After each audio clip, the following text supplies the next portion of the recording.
the CEO of a well-known company, I won't say the name of the company, came to the front of the line and said, I can't wait in this line, but I need to hire you. Here's my business card and thank you for my book, and left. You never know who you're going to meet. I mean, again, it's that expanding your reach. It's people seeing like, oh, wait, but how did you get into the room? Well, the book kind of helped you get into the room. It's hard to break through the noise. It's hard to be seen.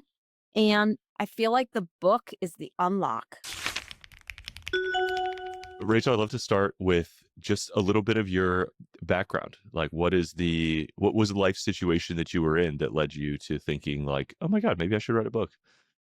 Yeah, so I've spent the last 30 years working in retail. My most recent corporate role before I went out on my own and hung a shingle to start consulting. But I was running transformation for a $4 billion company, leading store operations for a brand that was 1,000 stores. And so I was in the thick of it, day in and day out of just what the complexities and the disruptions that retail is, what those were. In 2019, I experienced a layoff. It was a layoff I asked for.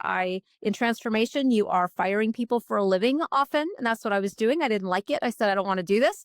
And so I was like, could put my name on the next list and let somebody else stay who really needs to, because I didn't. And so I stepped away from corporate life and took a little bit of time to figure out what I was going to do, started running great stores. And as I immediately started having clients, and the same thing kept being asked, why do you not have a book? If you had a book, you would be able to really get that message out there without having to engage every single retailer on the planet, which, will never happen. And so that planted the seed. And I was like, yeah, right. Like I've got time to write a book, or yeah, right. Like I'm an author. And so those things over time. So when I wrote the book in 2025, it published in 2026. And so it took about that long for me to kind of wrap my head around it and get there. And I'd gotten really good advice from people that have written 30 plus books. And they were like, this is actually how you go about writing a book. And I followed that formula, and then, got introduced to Scribe. And yeah, so it's all from history after that. But What was that advice? What did you learn from those authors? the advice, it was John Gordon. You probably know him. He just actually published another book. I think we're on 32 maybe now. He said you have to sit down and write it. You can't just write it in between clients and in between work, whatever. You have to sit down for he can write a book in 30 days. I was not that lucky, but I was heads down for 2 straight months and got the book written. And I think what the value there was, I was so focused on what I was doing and what the message was, and the rewrites and the edits and what have you, I think were really minimal relative to what it probably would have been if I had just done it in between over the last 7 years. So it was good Interesting. advice. And I've actually shared that advice with a friend who's writing a book. It comes out in a couple of weeks. So it was the same thing. I was like, will you stop trying to do it in between all your speaking engagements? Sit down and write the book. And so sure enough, he did, and he got it done as well. So I do think that's winning advice. Okay, so this is, I think there's lots of ways to win, but this is a really interesting one. And I actually don't get to talk to that many people who have enough control over their schedule to really do it. So tell me even more, like all the details. Like, what does it look like to go heads down for 2 months? Did you move and live in a hotel room? Did you cabin in the woods? Did you block your calendar? Did you cancel clients? Like, what does that really look like? So, it was kismet, because I was wrapping up one client that I had worked with for like 4 straight years. And I was Mm, transitioning to another big client, but I had a 2-month gap in between them. And I had I don't know, never not had something going on. And I woke up one day and said, you know what? I need to not kill this time. I'm going to write the book. And if nothing comes of it, no harm, no foul. I didn't decline client engagements to do this. I have this time somewhat mhm. blocked already. And so that's what I did. And it was so Amazing. cool. And I was like, I think I'm going to go to France, and I'm going to just go to Provence, and I'm going to sit there in this beautiful lavender filled environment, what have you. Well, don't you know how distracting that is? You're not writing a book when you're there. You're like, wait, no, I'm going to go to the Brocants, and I'm shopping, and I'm sightseeing, and I'm walking, so it ended up working out better to just allow myself to be heads down in my office, working on the book. And it was such an amazing experience. And did you find you could get, were you working 4 good hours a day? Did you work to, write 2,000 words? Did you kind of like buckle down for 8 hours? Were you working like a maniac for 12? Like how did it feel? I felt like I did a little bit of all the above. So I'd wake up Okay. some days and be like, I'm just going. And I would just, and I'm side note, I wrote by hand a lot of it Interesting. because I found when I was writing, stories would come flooding Mhm. into my mind, et cetera. And I would just capture it all. And I didn't actually, I got to a point where I said, I'm not going to handwrite all this. So I'm going to have to type it all. So I actually ended up stopping the handwriting about halfway through and like, you know what, I'm just going to type this. So then I typed in the whole beginning section that I had handwritten and then typed from there. But if I was just like in a fog and couldn't do it, I just gave myself the grace to not write that day. I went and did Mhm. something else. I went and rode my bike 20 miles. I just did the other things that I love to do and not worry about it. But then inevitably it might be 11 o'clock at night that night.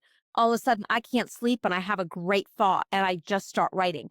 The other thing I didn't worry about, and I think this was key, I initially tried to write it in the order I thought the book should flow.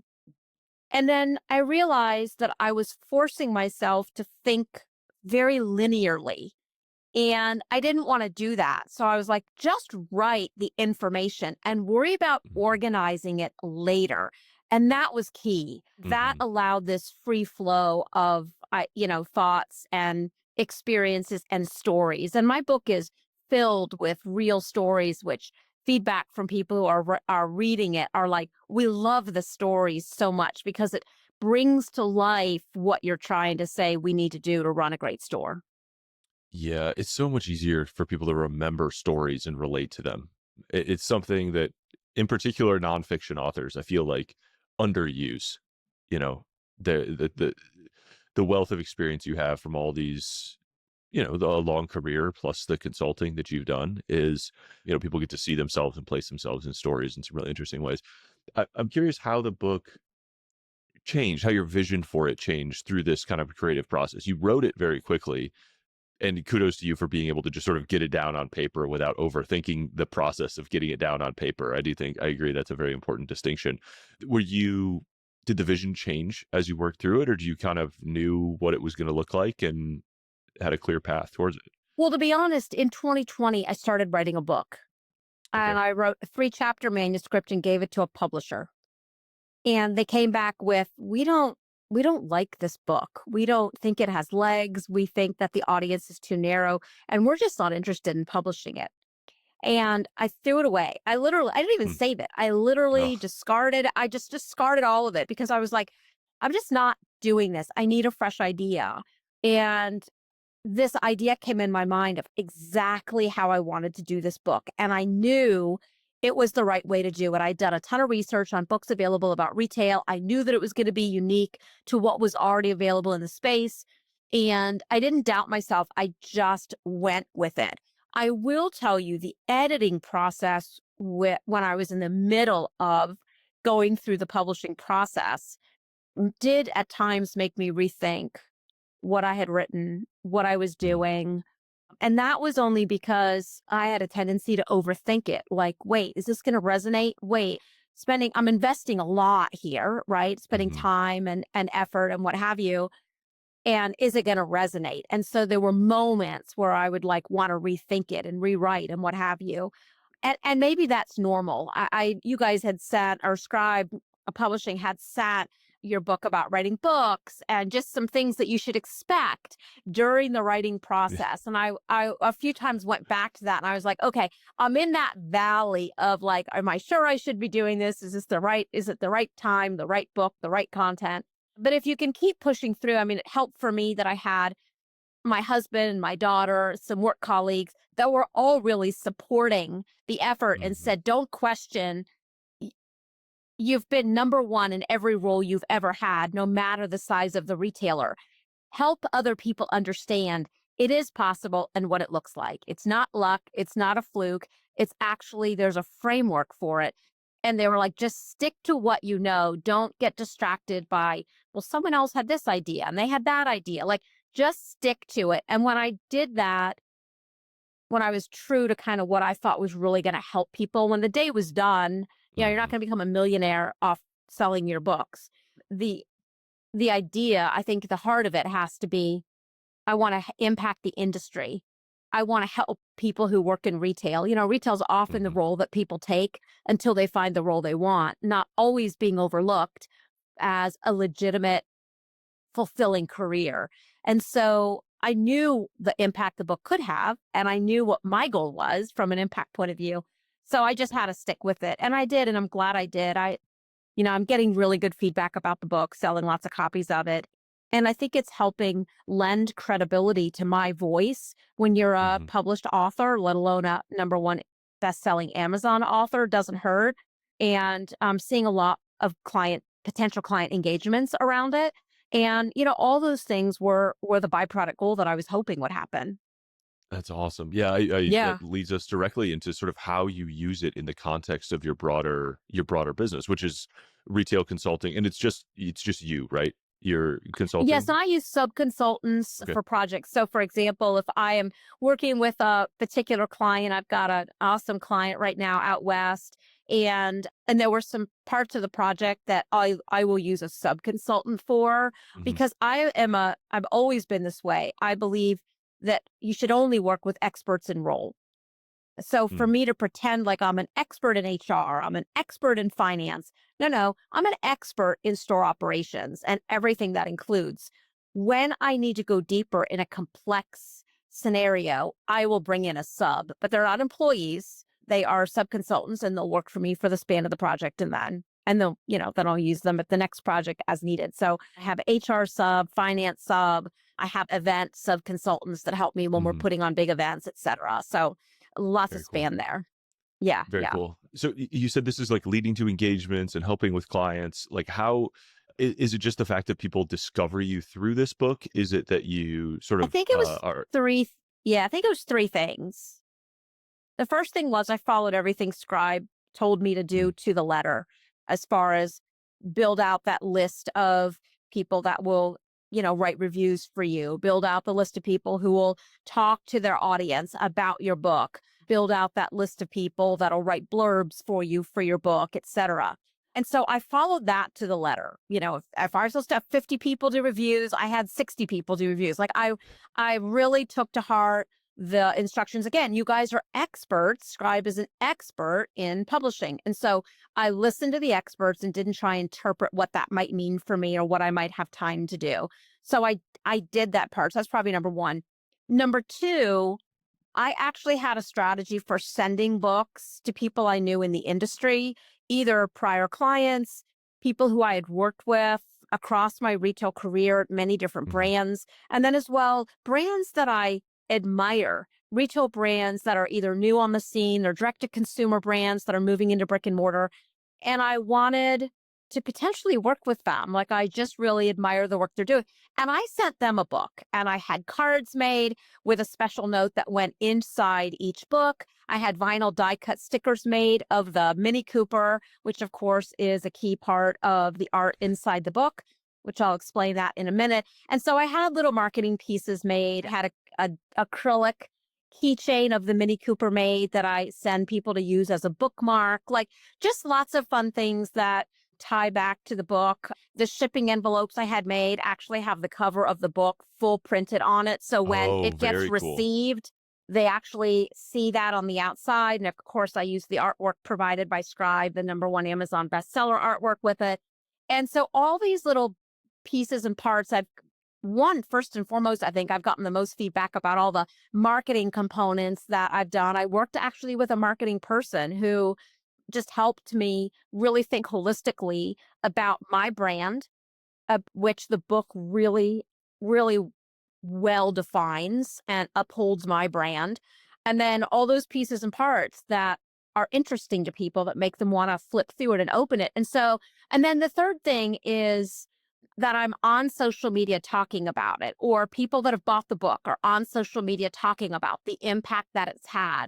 And I don't pay people to do that. They're excited about the book. And so then those lead to I've had podcast invitations. I've had live webinar invitations, and those are leading to other podcasts and other client connections. And so, yeah, I mean, it's like some days it's like pushing a heavy boulder up a hill, but that's okay. I think everything worthwhile is hard. And so I also have, a Substack newsletter. I talk about the book a lot in the Mhm. newsletter, primarily, pieces that people need or how other brands are using it or what have you. So that's really the approach that I've used, kind of those three pieces. Those are fantastic. I love the custom shipping envelopes. I've never heard that before, but that's a great Yeah. idea. Yeah, and this isn't sponsored, but it started with Sticker Mule. That they're the only Mm, ones really who will do it. No one else mm. will do it for the price they do it for. So I actually just ordered more. I've got multiple sizes. But yeah, and then I've got the Running Great Stores tape. I had ribbon made that says "Let's start running great stores." And when the books get wrapped, a ribbon tied on it with that. And yeah, so I think you have to just think about the book and you have to think about your brand and you have to think about who's receiving it and what might Yeah. be fun. Some people's favorite, like I was just speaking to a group doing a book signing. They all were putting the vinyl die cut stickers on their Yeti water bottles. Like it's like a Mhm. thing. Stickers won't always be the thing, but right now they're a thing. And so I have all different ones. I have one that's like powered by coffee and customers. As I've said, I've got the Mini Cooper car. I've got one of this banner that you can't see, but this banner goes with me to all my book signings. So they're fun. People love them. I would just encourage people to figure out outside of the book itself. And they're not expensive items. People love free things. And then I did put a e-commerce site on my website. I can sell the books directly. Mhm. I still sell through Amazon and Barnes and Noble and all that.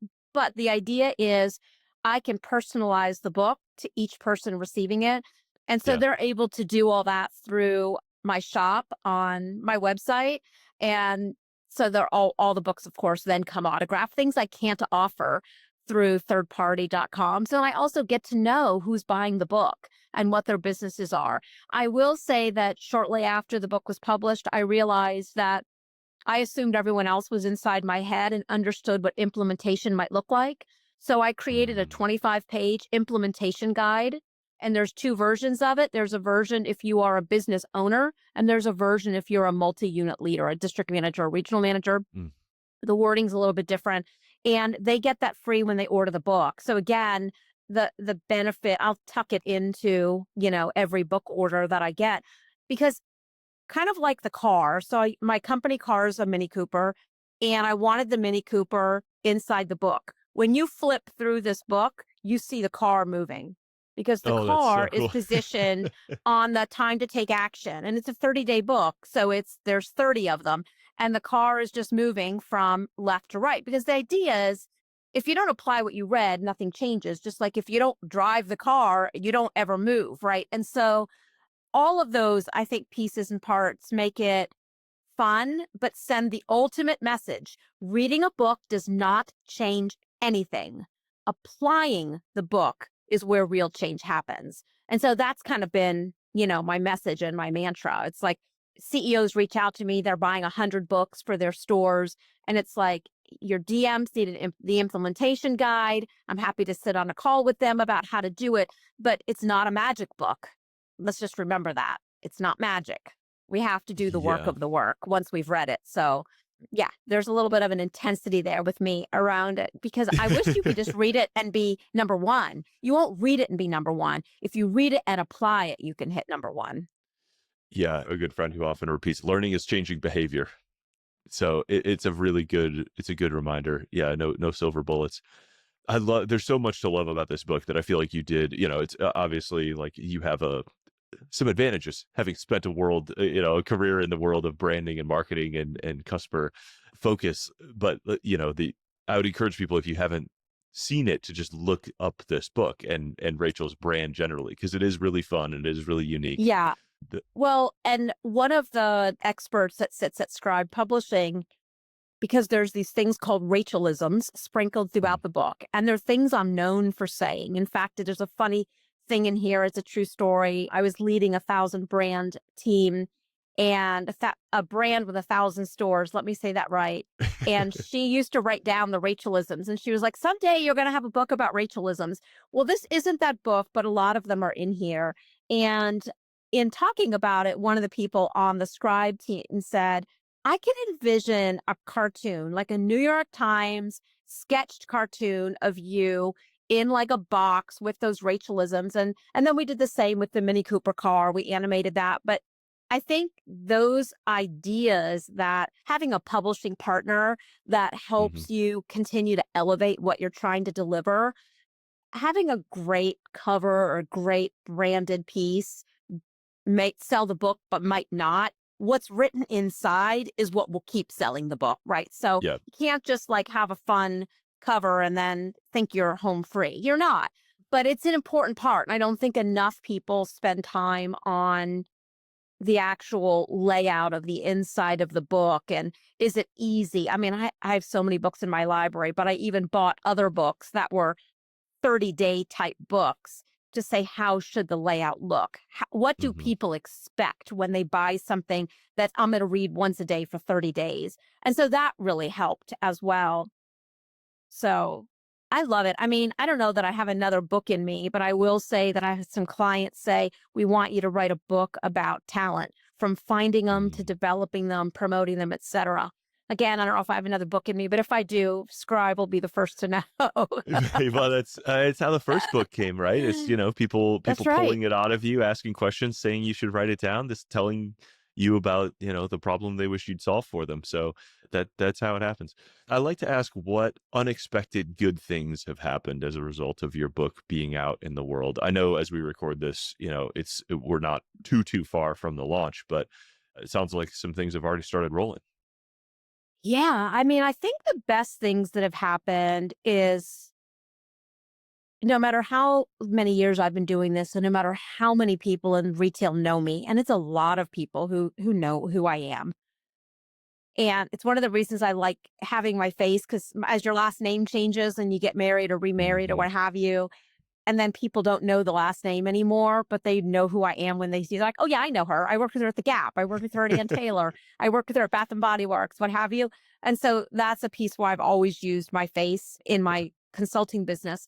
But I'll say probably the best thing has just been, I just feel like I have a little more reach. I'm certainly not there. I'm not selling, I'm not going to sell 17,000 copies and be a New York Times bestselling author 2 months from the launch of the book, right? But I'm very proud of achieving number one best-selling author for Amazon in the first, I think it was by the third day that the book was out. And just the expansion of people knowing who I am and what I do, and Hmm. getting more clients, and getting opportunities to speak at different events. I've got an event in New York City that I'm speaking at in a couple weeks. I was just speaking at a event a few weeks ago. Lots of book signings, people ordering a couple hundred books at a time and signing those. And so I did just order journals, and they have the caricature on the front and Running Great Stores. It's all debossed on it, and I give those out. I ordered this green. I found a green Hmm. pen that writes in green ink. So everyone, when someone buys a book, they're getting a book, a journal, the pen tied with the Running Great Stores ribbon. It's just a really nice presentation. And to be honest with you, people that are putting on these events, they like that presentation. They're like, "Yeah, we Yeah. actually love how you do this. We can put one out at every seat, at every table at this event on Park Avenue in New York. And it's brand right. It's like not our brand, it's your brand, but we're proud to represent it and to offer it out there." And so that's another fun component. Like every month, I've got another event that I'm going to. So just, keep pushing on that flywheel to move forward. Yeah, I want to dig a little deeper here because this is a really exciting kind of thing. So you're like taking all these in at your house and building these Yes, I packages am. yourself? Okay. Yes, I am. Um, I have support staff that helps me like fill orders online, whatever. But if mhm, I'm doing, like, I have to go drop 75 journals, books, pens, all this off, and I'm going to tie every one of them, and I'm going to make every one of them look like a gift, like someone was coming to my home. Because I yeah, think it's all going to be wrapped in bubble wrap. So it ships to New York well. Like all those extra details matter. And I think it comes through to the recipient. I think there's going to be retailers sitting in that room.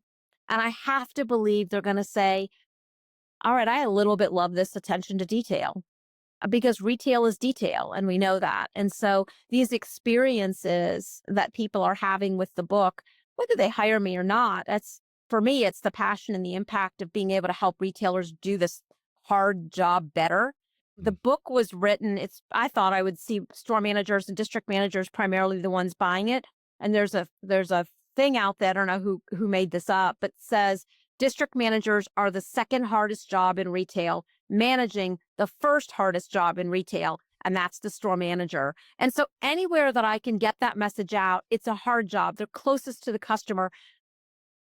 Give them the love that they deserve, give them the tools that they deserve, help them do it better. Like those are all, to me, the passion that I demonstrate for what I do is Mhm. contagious, and I want it to be. The book, though, has opened doors to have more people find me than were finding me before. I didn't just suddenly get passionate. I've always been passionate. The book just appeared to open more doors for me.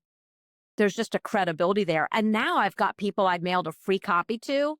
It's not that big of an investment. The shipping is twice the cost of the book itself, quite honestly. So there's a little bit of an investment there. But I've had a couple people I sent a free copy to who have booked me for two different things. One to talk at an event that they're hosting and giving away books and talking about retail. And then the other one is a consulting project that's coming up. So again, you're investing that money, but it's just really fun to see there's retailers out there that get it, that believe that I get it and can help them. And I love it. I'll do it every day as long as I can because I love it so much. I love it. Yeah, it's this amazing thing of like packaging this passion and putting it increases your surface area and makes it more discoverable. And so, yeah, people find their way to you who need the passion and the expertise that you have, but might not have otherwise known that you were out there. And like the strategies that you put out here, I mean, gifting is so glad to hear these sort of things coming back to you. It's hard to picture how it'll happen for new authors. I think they're like, wait, you want me to just like give away 100 books, 200 books? You want me to just spend that much money? It's like, yeah. And I don't know exactly what's going to happen, but I know that that's going to come back to you somehow. Well, it does. But again, the book's got to stand on its own legs, right? I mean, you can Mhm. do all the cool marketing stuff in the world. It's kind of like, I'll say to retail brands that I'm working with, don't send more traffic to your stores until you get the stores figured out and cleaned up because you're going Yeah. to send traffic to them. The customer's not going to have a good experience. They're not going to buy. And then how are you going to win them back? So let's get your stores ready and then let's engage your marketing team to drive traffic to those stores because to drive it to them now is only going to cost you. You're not going to make anything from it because you're not going to convert them. Right. And Yeah. so, it's just, I think the reality of marketing plays such an important role in retail and in what we do, but let's make sure we're ready. Likewise, the marketing that I did, it was like, I'm going to keep doing it. I'm going to keep sending free books every time I see a cool retailer. And I've got clients in England and what have you, but it's like retail is retail no matter where on the globe you are. And Mhm. so my next passion now is getting this book international. I know I really need to saturate the United States before I do that, but I really want it to go international because I think there's even more opportunity overseas to help retailers. They don't have as many resources there as we do here in so many parts of the globe, but they have amazing retail. So looking for that Yeah. opportunity next, but it's like, I think you have to remember what the mission is and why I did this to Mhm. begin with. So I think if you're writing a book, whatever your passion is, whatever your mission is that's driving it, you have to remember that. And every step you take, you have to say, am I doing it to drive this purpose, this mission? Or do I have another reason for doing it? You can have another reason, but I think if we stay honed in on what our mission is, on what our purpose is, it's better. Yeah, that North Star, like aligning every decision along that North Star and trying to get the whole team and everybody who works on that book to understand your vision for it from the very beginning. And as you point out, like, there's many good reasons to write a book, and not everybody's going to come into this with the goal of selling a million copies and becoming famous, and nor should they. I like the idea of being like famous in one room. Like at one conference, you want everybody to know who you are. And I feel like yours is an amazing example of like you want to be really well respected in the industry in which you have expertise. And that it's been a great focus, and everything in your playbook kind of goes to that. And that is very clearly working, even just a few months after launch. And, this book will be around for forever. So I'm really excited to see where you are in, in 5 years, in 10 years, and what kind of dividends this thing is paying. For sure. Uh, Let's hope. will you will you give me a Yeah. little more detail before we get into the closing questions about the book signings and the events? Like that was kind of an interesting tease. Sometimes you're speaking, sometimes you're giving away copies. You said you've done some signing events. Like where do you do those? How do you approach people? What does that look like? What's your kit and playbook for that? I've been really fortunate that I'm not much of a cold call seller. Like I'm not picking up the phone and calling a stranger. I'm not calling someone and saying, "Can I come sign books?" I did it with one. I went to Barnes and Noble, my local one, and said, "Can I sell my books here?" And they were so sweet. They were like, they did a consignment thing and whatever. Okay. But in general, I don't do it that way. In general, people know about the book. They've received a free copy. They've ordered a copy.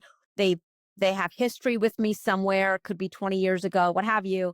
And they're like, "Hey, I've got an event coming up. We'd love for you to speak or be on the panel. Then we'd love to do a book signing after. We'll buy 200 books from you.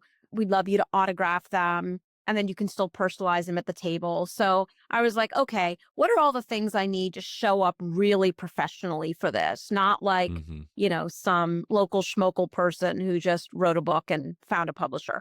And so I have this banner, which you can't see on the podcast, but I have this 8 foot tall retractable banner made, and it's not just the cover of the book. It's my marketing person created a really great image for it. And so it's super professional. It's set adjacent to the table where I'm signing. He also created artwork for me for the table, book signing available, books available here, whatever, depending on what I need and where I'm going.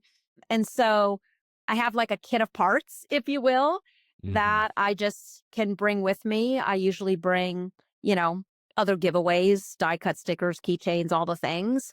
And if people want them, they can take one. And if they don't, that's fine too. And so that's how that's been. And it's really cool. Like I just did one last month for a Lead Like Her event, and it was hosted down at Ohio State University campus, which, if you know that university, it's like 75,000 kids that go there. So it's enormous. It's like a city Hmm. in itself. There's a fantastic facility that's there. It was on the second floor of that facility. And some students were invited who are in the retail school there, and just got to talk to them. And they all wanted to know, like, how did you decide to write a book? Like, how did this work? They were so curious. But then I had other people that work in retail that wanted a copy of the book. And of course, the host of this event bought the books from me, and then they were giving them for free to the attendees. And so it was just to sit there and to be able to meet people and to be able to answer their questions about why this book and why now. And, this is their story and what have you. And I mean, the line, I couldn't see the back of the line, and I had no voice the next day. I mean, I was so hoarse, but it's so invigorating. And I loved every minute of it. So the book signings are really fun, and they've all been a little different. Not all of them are that big. I mean, that was a couple hundred Hmm. people in line, waiting to talk about the book and to get their copy. Others have been smaller than that, 50 people and what have you. But they're all really fun because, to your point, you're kind of famous in the room. They heard Hmm. you speak, they're curious about your background, or they remember you from somewhere. And, I feel bad when I don't remember them, but, they remember you, and it just leads to great conversation. And it was interesting. There was this really long line. The CEO of a well-known company, I won't say the name of the company, came to the front of the line and said, "I can't wait in this line, but I need to hire you. Here's my business card and thank you for my book," and left. And got a message from his assistant 2 days later and have a call with him in 2 weeks to talk about a project. So, it's Amazing. like you never know who you're going to meet. I mean, Yeah. I was like, "Who's this guy?" He's like, really well dressed, actually quite handsome, like just really well. And the student who was standing there in front was like, "Oh no, go ahead, it's fine." but he couldn't wait in the line and what have you. And it was just a cool opportunity. I don't know what'll come of it, but it's that expanding your reach. It's people seeing like, oh, wait, but how did you get into the room? Well, the book kind of helped you get into the room, right? So, Yeah. good, bad, or indifferent, right? One could argue, well, my experience and my qualifications and my capability, but there's a lot of noise out there. I mean, it's hard. Yeah. Social media is hard. It's hard to break through the noise. It's hard to be seen. And I feel like, and I say this every day to my husband, I feel like the book is the unlock. Yeah. It And it is a doesn't very minimize interesting all the thing. years of what you've Yeah. done. It just is It a just demonstration. expose yeah, yeah. Yeah. Yeah. So it's really interesting. And it's every day is another day. Like, who will I meet Mhm. today? What will happen today? But Yeah. the I'll tell you this really quick, just kind of a funny story. There's a resale shop near me. I'll take clothes in there. I work for retailers, so I buy way more than I should because I like to support the brands. And so I have clothes to take to the resale. I get rid of old stuff, whatever. So the lady there says, I know the woman who owns it. And by the way, they do a great job. They really run a great store. But I gifted her a copy of the book when I was there one day. The next time I was there, she said to me, oh my gosh, you wouldn't believe it. You mentioned someone in the book who's a customer of mine here. And I told her when she was in that she's in your book. Well, that person reached out to me and I hadn't talked to her in many years. And she said, your book was so well done. My son's in retail. I sent him a copy of the book. And she just was so flattered that she was in the book. But then a couple days later, I had an online order for a book. This guy's a district manager. He bought the book for himself, read it, had worked for this woman, said that she sent him on his career, that it wasn't just a job until he found a job. He was going to grow up to be like her, professional, get to the top of the company, whatever. He ended up ordering 20 books, personalized all of them for him. And it's just so funny what a small world retail is. But it's Mhm. like, I didn't name a lot of people by name, but this person was really instrumental in my retail career and truly a mentor to me. And it was just so funny how all these dots connect. And I think I don't know, the more people find out about it, or they know someone who you're talking about, or someone who wrote a blurb on the back of the book. There's a guy that played for the NFL, and it's like, wait, how do you know that guy? And it just opens up tons of great conversations and really fun stories. And when you don't care what it leads to, when you care about the impact your book is having, when you recognize the people around you that have helped get you to where you are, those are all the things that I think propel your success versus I want to get rich. I want to make money. I want to have a million clients. I want to whatever. That's You just got to watch our motives, right? What was my motive for writing the book? What are my motives right now for wanting to get into more organizations, to want to speak to more companies? And I think when those motives are right, just, Mhm. these good things happen and I'm so grateful. Yeah, it's a fantastic story. I love hearing these where the world gets smaller through this very long loop of people that couldn't possibly have sort of known. What Um, is that 6 degrees of separation or something? I'll date yeah. myself from some movie a million years ago, but that Yeah. is what it feels like many Yeah. days.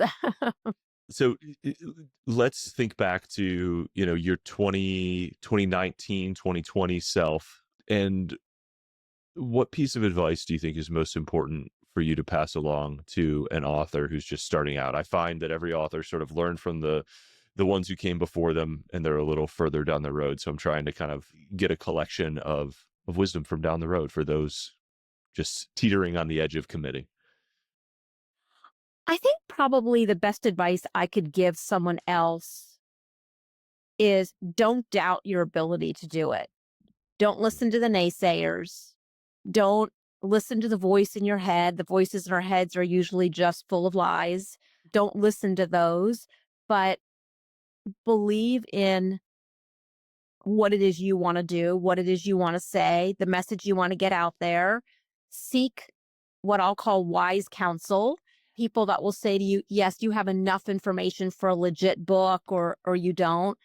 Mm. work with a reputable publisher. Obviously, I work with Scribe, and I'd recommend you guys every day and twice on Sunday. It was such a great Thank you. experience. Katie was my publishing manager, and I just love her. I sent her an autographed copy of the book and all the little stickers and the things, and I just loved her. I missed my calls with her, but she was such a big support. And so all of those folks that from the very first person that I spoke to, Mark, about the book, all the way to the very last person, all of them made me believe that I could do it, made me believe that it was a great idea, made me believe the book was great. And so, I think that people could like publish their own book on Amazon, whatever, but I think you miss the experience of working with Mhm. a publisher who's an expert, who knows what they're doing, who encourages you when you get discouraged and will give you honest bits of information and feedback to keep you moving down the right path. And I would say once you make the commitment, stick to it and do what they say, like follow their direction. If you hire a publisher, follow what they tell you to do and do it to the letter of the law, because their expertise helps propel, you forward in moving the book into people's hands, which is just the goal. I want to get the book in as many hands as I can get this book into, because if you are in retail, it will change your life. And it's all the things that you can control inside this book, and none of the things that we can't control, because there's, God knows, enough of those in retail. So I think that's what I would say. Find the right publisher, wise counsel, and believe you can do it, and ignore all the noise. Love it. That's fantastic. And I know on behalf of myself and Katie and the entire team, like we are all just delighted to have played a part in, helping you go from idea to book out there in the world. This is, what gets us up and excited about work every day, and being able to help people go through this kind of inflection point in their careers in a way that they can be extremely proud of, and, you know, changes everything that comes after for them. So Rachel, where would people go to follow along, see your book, see your brand, learn more about you? Yes, thank you. Well, visit my website, runninggreatstores.com. And you'll learn all about the services that Running Great Stores offers, all about me. You can check out my little online shop where my autographed and personalized books and other little accoutrements are available. But you can also there sign up for my free Substack newsletter. I never charge for content. There's tons of downloadables on the website as well. Mhm. It's funny, I recently was hired by a client who they were like, I know you. I download all your stuff and give it to my stores because we don't have anything. And so when I started meeting the stores, they were like, man, we feel like we're meeting a celebrity. I'm like, you guys are too much. Like, you're so nice. So there are a lot of free downloadable bits of information. And so signing up just gets you exposed to that. Never saw the mailing list and you never get spammed. So it's like literally one email a week. And then the rest is you go to the site and pull what you want. I'm not going to push it on you. So yes, that'd be great. People can follow me on LinkedIn and Instagram as well, Running Great Stores. So pretty easy. Love it. Thank you so much for taking the time to share your expertise. I love this. I love this playbook. I feel like you've got a lot of amazing gems that you applied as an author that you picked up throughout, a great career in retail. And I think, myself and every author listening can take something away and apply it to their own benefit. Thank you. And well, thank you, Eric, and congratulations on your organization and what you're doing and the talent you surround yourself with. I think that's makes a huge difference no matter what industry we're in. Surrounding ourselves with talent is key to really staying true to your brand and who you are and what you want to do for all the people out there that want to write a book. So kudos to you. Thank you so much. It's been an honor.